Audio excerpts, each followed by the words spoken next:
What's up, everybody? It's Matt Johnson. We're back with another episode of the Team Building Podcast, where you learn how to build a dominant real estate team in your market. And we've got a killer guest. In fact, we are 3 Nebraska natives.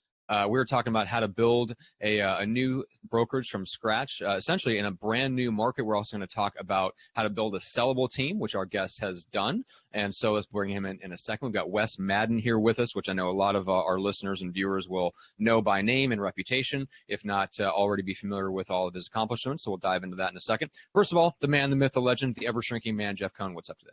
Hey, what's up, guys? Super jacked today. I've heard Wes's name. I told Wes to try to build his ego up a little bit more. I'm sure you already have a big enough ego, Wes, as do I. But I told him I've heard about him like a million times. Everyone always is talking about Wes Madden. Dude, the guy is a BA. Super pumped to be able to talk to him. He flew helicopters for the Army. What'd you say? Black Hawk helicopters. Was stationed in Alaska.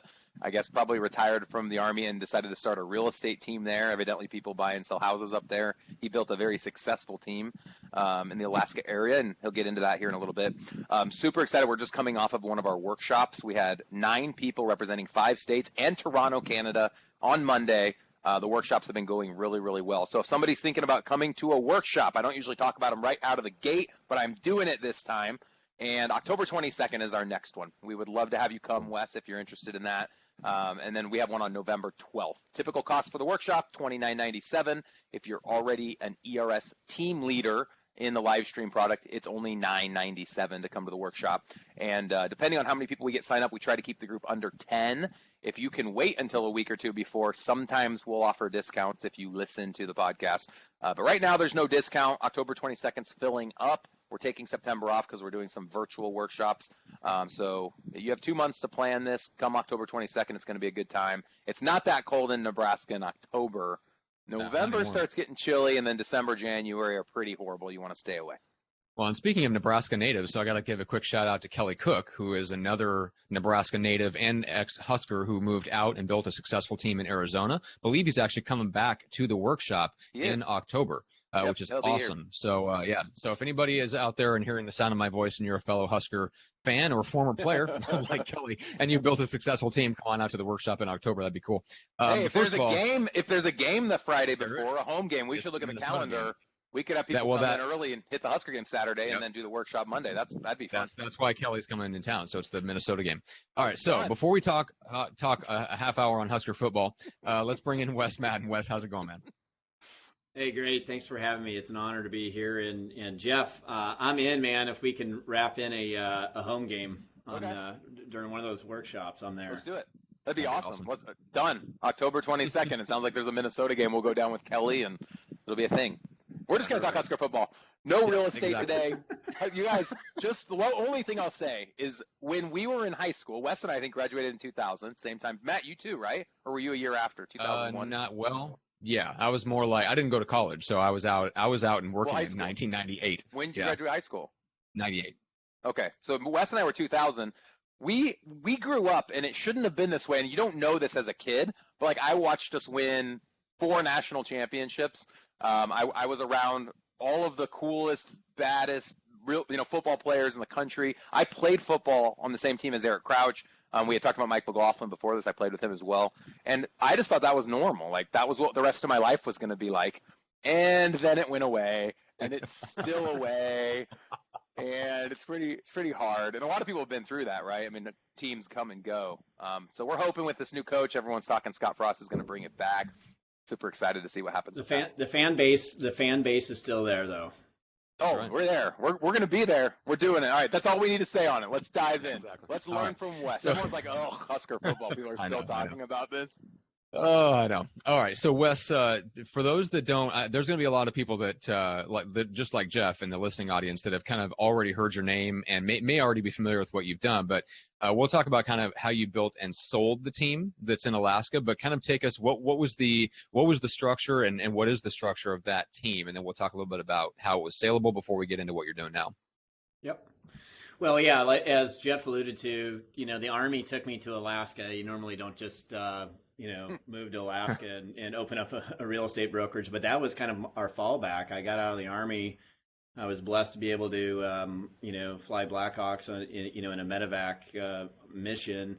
up there. We were able to do search and rescue all over the state of Alaska, and got to serve in Afghanistan, and came back, got out, and said, well, now what? So like a lot of people, you fall into real estate, got my real estate license, and quickly found out that there was a big need for great service in the Fairbanks community. So started off with a team because it seemed like that made sense. It made sense in my mind because coming from a structured military background, having specialized positions within the company, and really kind of building your company with leverage growth, it just kind of made sense to me. A lot of people would say like, I bet you're a control freak, and I'd say, no, not really. I mean, even as a helicopter pilot, I got in a Blackhawk, I got 3 other crew members that I have to rely on their skills and expertise to fly that airplane, and there's a hierarchy of command. Every person within the military or who served knows that everybody's got a specific lane, some tasks and responsibilities that they're responsible for, and the concept of delegating authority but not responsibility was kind of second nature. So growing a team just made sense to me. I actually didn't even understand the real estate industry in the way it was practiced, where you had like a broker that was competing against the independent contractor agents, and I just didn't get it. I didn't understand it. So I think I was like 6 months in and hired my first assistant, got a coach, and and just started building a team because it just felt right. So ran that for, we just had a run of success. We expanded to North Pole, Alaska. About 16 miles away from Fairbanks, a little town called North Pole, which, yes, Santa Claus house is there. Actually had Santa Claus come. If I show you, got to look this up. Go to maddenrealestate.com and look at the actual photo of the North Pole office. It's literally a log cabin that shares the parking lot of the Santa Claus house, and we actually had Santa at the ribbon cutting ceremony, which was really cool. That's crazy. But where's the picture? You have to hit play on the ribbon cutting thing. You know what? Probably, I don't know. Probably. You know what? I'll tell you what. Yeah, I got to pull that out of the archives. Probably. That was a while ago, but I'll find it, and I got to bring that forward on the website because it's just too much of a classic photo there. That's awesome. But so tell us what year you started the team, and then what kind of growth did you see, and then how long until you sold? Why'd you sell? I think that's going to be the point that a lot of people are going to be most interested in you talking on, because so often teams get a bad rap. People say, "Oh, how are you going to ever sell it?" Like as if the brokerages is the only thing you could sell. So I'm really curious how you built it up, how you created value within the team you created so that it was sellable. Right. So I started off at a Coldwell Banker. I was there for 2 years before I get my broker's license. And actually left. The broker was like, "Hey, you're doing too much business, and it's clogging up our accounting system." And I said, "Really? Okay." So I went and started my own. It was crazy, but that's the thing, is a lot of brokerages don't know. I think now, this was 12 years ago, but back then, I mean, a lot of your traditional brokerages didn't know how to handle these mega teams. And I think, as teams have evolved, I think brokers have caught on that, listen, this isn't going away. We need to be friendly to these teams and help support them. So I was independent. I actually started my own brokerage and just was an independent at the time, because Fairbanks was a very austere environment, as you can imagine. We were not selling igloos, just want to put that out there, but we did sell a lot of dry cabins. That means no running water, so some of you know. But it was a military town, so that was my thing. Getting out of the military, I had a lot of military contacts. Had a reputation within that group, so I just focused on the sphere that knew me, and really worked them hard for referrals and business. And that first year, I think first full year of real estate, did 75 transactions. Next year, 128. What year was that, Wes? 2006. Okay. So by 2009, we were number one in the state of Alaska. Hit the top. I think we hit top 25 in the United States via Real Trends, Wall Street Journal. How many sales were you having by then? 500 plus. So we were between 500 and 600 sales units. What was the volume on those units? What's your guys' average sales price? Average sales price would ebb between 240 to 260. Pretty range, high, right? Yeah. So it actually 2009. wasn't that bad. Yeah. Right. We had no upper end. The only thing with Fairbanks was there was no upper end. It kind of like petered out after 400, but yeah. How many agents? Agents, we would be about 18. When someone purchases a real estate brokerage or team, would you say that the number one component is how many agents are loyal to that brand when it gets acquired? Because if you're Well, looking at yeah. just how many sales they had, that's not as valuable because that might not happen again if all those agents leave, right? You're exact. You hit the nail on the head. I mean, people matter. People. I mean, you got your assets in your business. I believe are people, systems, culture, and then and your database. And we had all four of those things. I felt were really great. We had the best agents in the marketplace. But I think the key there, like you hit the nail on the head. If they all walk out the door, your Right. business is virtually worthless. So Right. having a strong leadership team, people that are locked in. That can continue the brand even when you're not there. What about the psychology of the people? I know for a lot of agents, they go from rock star team to CEO, where they try to step out of production, but they're still in the game. They're doing training and motivation. I feel like it's really challenging, and I am included in this list of people. If I were to leave, I think the team would continue, but I think there'd be some people that would probably leave. And I think that's probably one of the bigger challenges for big team leaders is worrying that of their larger agents, their bigger agents that they're influencing wouldn't stick around if that team leader were to remove themselves. So how were you able to remove yourself in such a way that allowed you to keep your stronger agents? Well, I stepped out of production, probably 6 years, 5, 6 years prior to the sale. eventual sale. Yeah. So it was just committing to really running my business like a business and being the CEO. Really, I mean, I looked at my job as creating leaders. If I create leaders who are, they know what they need to do. They share in the vision of the company. They're well trained and well supported by me on all fronts. They build the business. It's not me building the business. They're building the business. So I think there was I think we had a very strong management and leadership team, and that's what really provided a lot of our success. We had some very key foundational people that had been with me for a long time, and that afforded that in that longevity, that trust that's built there. And I think any leader wants to build trust that has people working there because it's more like and I say family, but I mean the culture keeps people in the company. I mean, it's very rarely is it like a piece of technology or leads or any of that stuff. Right. I mean, it really comes down to be somebody that makes people feel like a somebody, right? Yep. And What year did you sell? You mentioned KW bought you, right? And you were an indie brokerage. So your brokerage folded into KW. What year was that? And was part of the agreement that you had to stay on board for a certain amount of time? yeah, so what we actually did, and it wasn't KW per se, but we had, when my wife, and just to back up, I mean, I struggled with this decision, obviously. This was my baby. I had come to it had my namesake on it. I mean, we were very involved in philanthropic things. I mean, you can obviously imagine small town, 35,000 people. Oh, yeah. I mean, we were just ingrained in that community. We were voted, we were awarded the Business of the Year by the Alaska State Chamber and the local chamber, Oh, wow. which is just unheard of for a real estate company. And I'm very proud of that, and our people. But so the decision to sell was something that was very hard. My family had some health issues and some reasons that we needed to migrate south.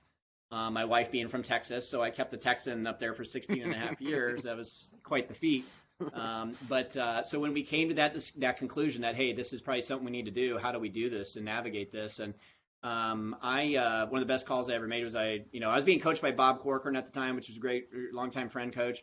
But reached out to Steve Murray at Real Trends and just kind of talked through what does this look like, and so he helped me prepare a valuation. I had done valuations before. I had built my business to be a sellable business. I always had the end in mind, so I was always thinking, my wife Laura, she's amazing, but she made no bones about it that we were going to eventually sell and move out of Fairbanks. It was not going to be our longtime, our longtime home. So Did you have looking to at the sell? end, I mean, could you have moved down to Florida, started a team there, maybe start a team in Texas right by her parents, so when you go visit there, you can take the team, run the team while she's at her parents' house, and then keep the team up in Alaska. So why, for everyone listening, for me, it's like, why would I sell? Let's say I'm making a net $1 million a year. I'm guessing my valuation's a 5x, but someone probably will only pay me a 3x. So someone writes me a check for $3 million. I'd rather have a money-making machine that's printing me $1 million a year for the next 50 years rather than someone giving me $3 million, unless I had somewhere to put that $3 million, which I don't. Yep. We thought about that. I think if I had started the company in Austin, Texas, I mean, we probably would have had a different outcome, you know. But the decision we had made is we had built this great company in Fairbanks, Alaska, and with that, there's some challenges with Alaska that you just don't encounter anywhere else. And it really, that company really, it was predicated on strong leadership. And having somebody be boots on the ground and really run it. And I just felt like with me being absent, we had some strong people, but I wasn't confident due to the turnover that you just get in Alaska too. We had to be really great at hiring and onboarding people because people leave Alaska every 3 to 4 years. I mean, that's just the way of life. And it's not that they don't love the country. We probably kept people there beyond what they wanted to stay because of the great culture, but it was, you had to have somebody there, boots on the ground, to really run it that was talented. And so we actually sold to Ed and Dar Walden, who you may know. They were investors in the Anchorage Market Center, and they knew the team atmosphere. Dar and Ed were running a successful team down in Anchorage. We did a lot of marketing actually together, which was funny. So the team was already familiar with them and their brand, and they had a lot of respect for them, which I think probably made the acquisition a lot easier. Right, because we were looking at, and here's the thing, is anything was on the table. So I had worked through an ESOP. I had an ESOP ready to go, which was just a stock option plan for our employees to have them buy into the company, because we did have great, that was one option. Instead of selling, just let the agents all buy in and get the same net amount out of them versus selling it to a third party. That's right. I mean, that last year that last year that I was running the company, I mean, I think I took 10 weeks of vacation. And they were leading the company. So I felt comfortable at that point in time to either, do an employee stock option plan or sell to a third party, run it from afar, or, you sucked equity out of it and shut the thing down, which wasn't an option for me. So, so real quick, go ahead. Everyone's going to want to know this. I want to make sure it gets asked. We have about 10 more minutes. You had that call with Steve Murray, which for anyone that doesn't know, he runs Real Trends. He's the CEO of Real Trends, and they put out the Wall Street Journal's Top 1,000 every year. Steve works and started his career, my understanding is, as a consultant to big brokerage shops that wanted to sell to help them determine their evaluation. I've had a few calls with him. He's a genius. I'm just curious, for anyone listening that has a team that maybe gets to the point where they are the CEO model, that has the right leadership, the right people in play, where they could sell it either to their leadership team, to their agents, and or to a third party, what do you think is a fair way to evaluate the company? I had mentioned a 5X off net. That's kind of one that you hear thrown around a lot. Is that fair for a real estate team to do a 5X off net, or do you think a team's more a 2 or 3X off of net? Well, I think it depends on several factors. The biggest factor is your profitability. Okay, so get a formal valuation and actually have somebody. If you're not, your financials are extremely important. You need to show a history of solid financials, and we have that. So your EBITDA needs to show that the thing has consistent revenue. You're hitting consistent revenue goals. And for those of you that aren't running your business with a very detailed profit and loss statement, and you know how to read a balance sheet, you need to learn how to analyze those things if you're going to sell your business. Okay, so you got to take out all the right, and you got to run that business like a business so that you can show. Well, and I think you can correct me if I'm wrong, but I think the biggest challenge is a lot of these rainmaker teams think that they're profitable, but if you would eliminate the rainmaker's production, the company's usually in the red. Bingo. So. If you extract that rainmaker out of there, and you're putting a dent in the profitability margin, then it's really you're being an operator, not an owner. So you got to make that choice.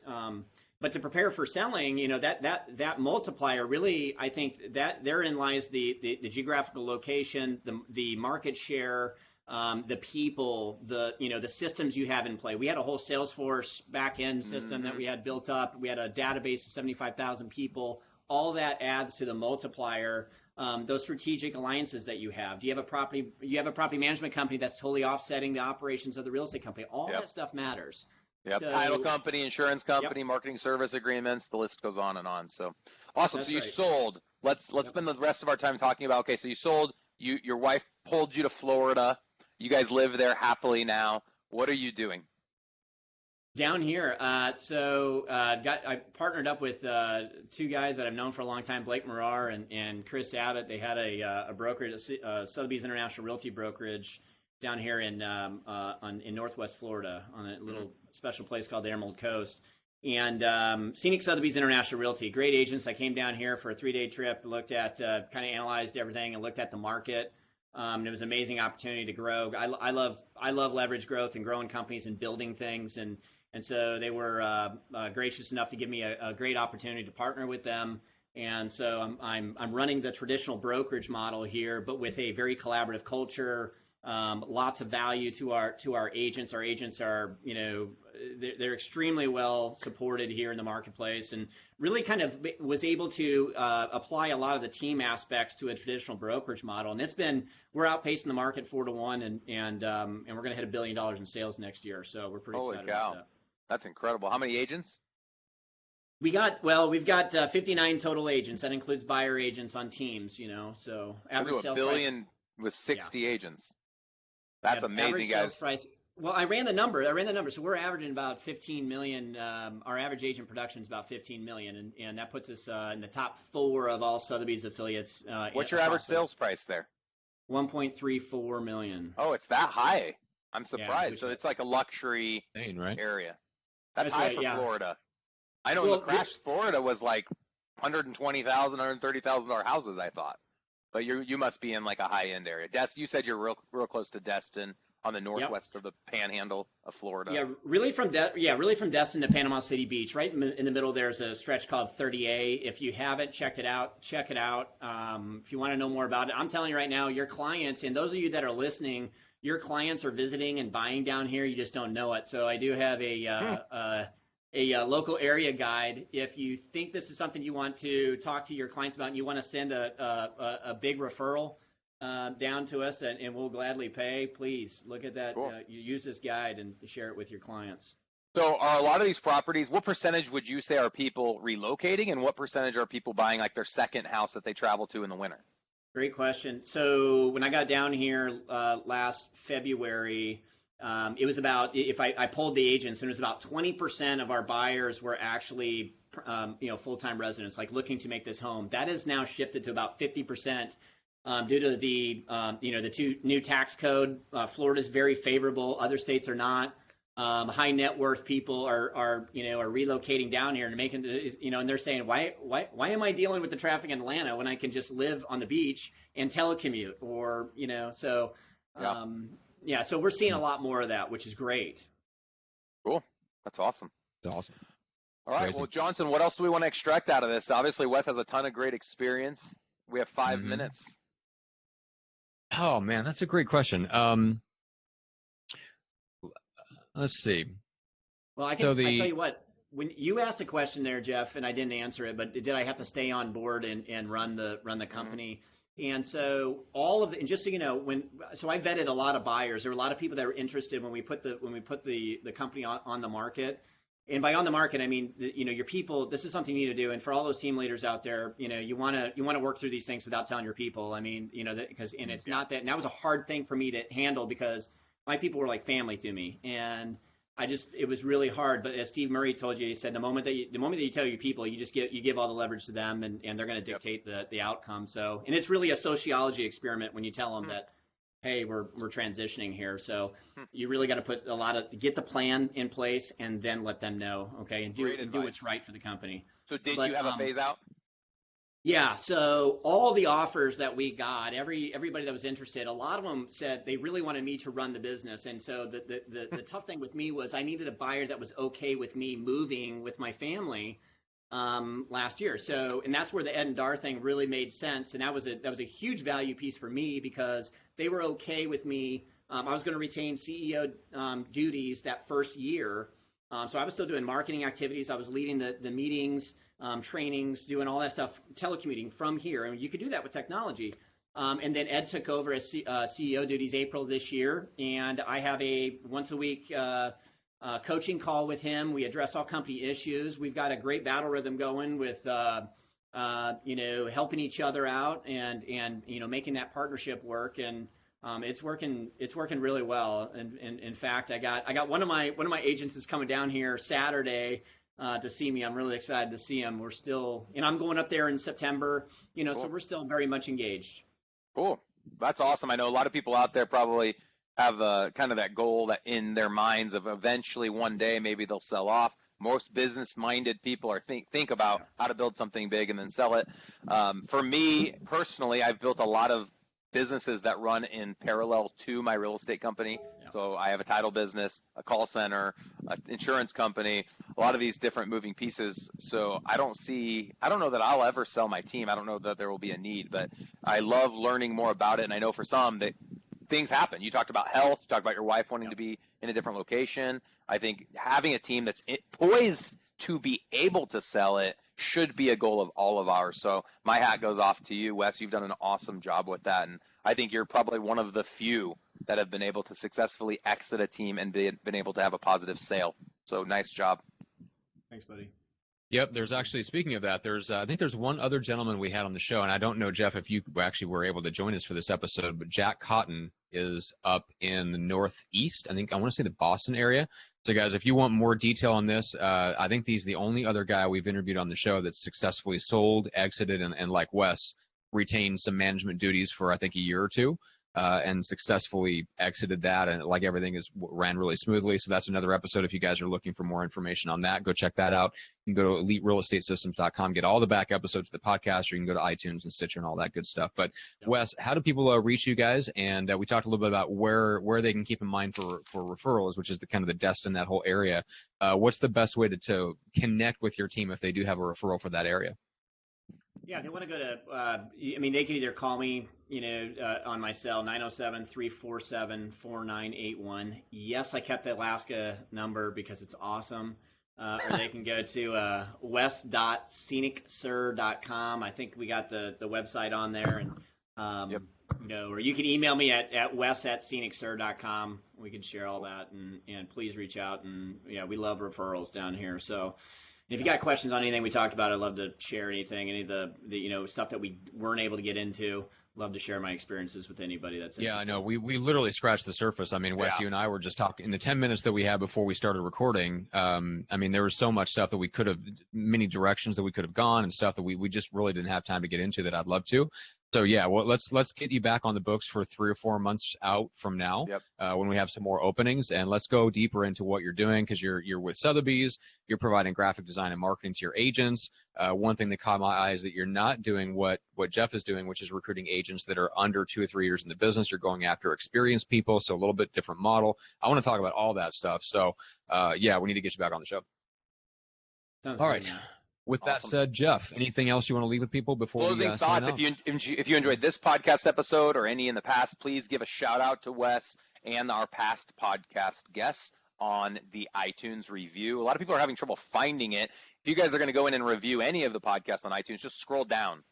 When you go into find our podcast, just scroll down. You'll find the reviews. For whatever reason, they put them at the bottom of the page when you scroll all the way to the bottom. Give us 5 stars, give a little shout out. I think we're up to 60 reviews. Our goal is to hit 100 before the end of the year. So Wes, you can go review yourself. Let everyone know how great of an interview you had and the value I'm you my got own out worst of this. critic. I don't know. That's probably not a good idea. Right. I was thinking, though, I don't know if you guys have ever listened to Jocko Willink, Extreme Ownership. He's an ex-Navy SEAL. His podcasts are like 3 hours long, and I think it'd be awesome with someone like Wes who has so much to talk about. I could have spent an hour just talking about his tour to Afghanistan, his experience flying Blackhawks. I want to know all about that. So Matt and I are going to have a strategic call this week. There may be some changes coming down the pipeline, but we may have certain guests who we choose to go like crazy deep and spend an hour establishing their identity and then an hour diving into the business aspect. So maybe we will do that on our next call, Wes. I'd love to learn more about your life experiences. You've led and continue to live a really awesome life. A lot of people admire you for that. So keep doing what you're doing. Cool. My pleasure, man. Looking forward to it. Awesome, guys. Well, we appreciate it. Everybody that's watching and listening, we appreciate it. And we'll see you on the next episode of the Team Building Podcast.